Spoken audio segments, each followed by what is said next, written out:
my best friend's wedding, a girl lunged forward and caught the bouquet, only for it to slip from her hands and land squarely in my arms. My best friend Lauren Walker beamed at me. "Madison, looks like you're the next bride." The guests exchanged knowing glances and turned toward my boyfriend of 8 years, Mason Ryder, the CEO of the Ryder Group. But he calmly plucked the bouquet from my hands and casually passed it to the girl standing beside me, his secretary, Natalie Carter. She caught it first. He ruffled my hair, his voice gentle. "Be good. Give it back to Natalie for now. We'll wait for the next time." The spotlight and the guest's attention shifted with the bouquet, settling on Natalie. I looked at her startled yet shy expression, then rested a hand on my stomach and forced a bitter smile. Mason didn't know there wouldn't be a next time. Our 8-year promise had already come to an end, and we still hadn't taken the step into marriage. And I had already promised my parents, who were royalty, that next week I would leave and return to Montelvia to inherit the family legacy. The moment Natalie Carter ended up with the bouquet, my best friend Lauren Walker's smile vanished. She was even angrier than I was. Leaning close to my ear, she whispered through gritted teeth, "That Natalie did it on purpose. Before the wedding, I specifically told everyone the bouquet was meant for you." I gently interrupted her.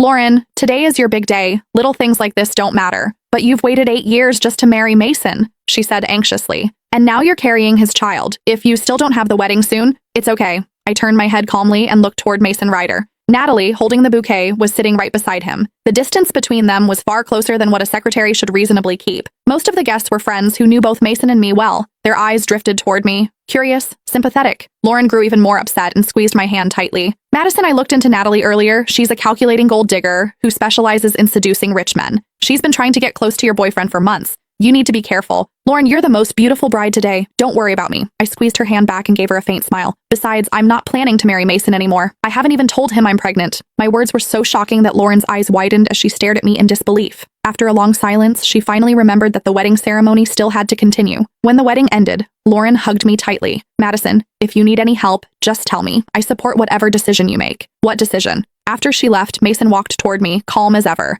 "What were you two talking about just now?" Out of habit, he reached out and draped an arm over my shoulders. I shifted slightly to the side and avoided the gesture. "Nothing." He didn't seem to mind my reaction. With a soft laugh, he said, "Are you angry? Natalie caught that bouquet first after all.